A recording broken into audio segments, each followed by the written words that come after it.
May na ako'y nabatian sa mga tao.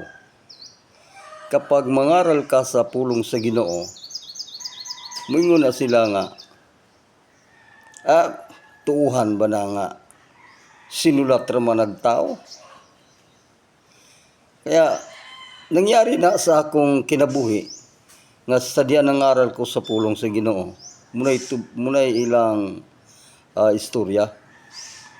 Sinulat man og tao. Kaya ang gipangutana, mutuo ka ba nga ang baka may naay libro?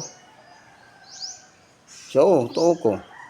Karon ang ako pangutana, unsa may sulod sa libro sa baka?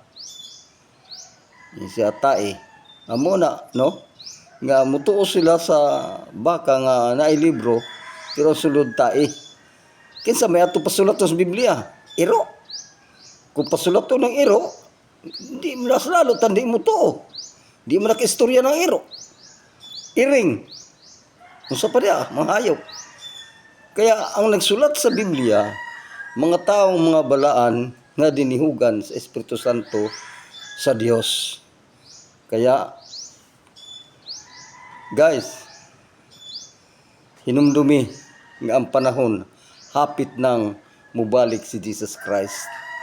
Ayaw niya ng reason nga ang Biblia sinulat ng tao dili kamutuo.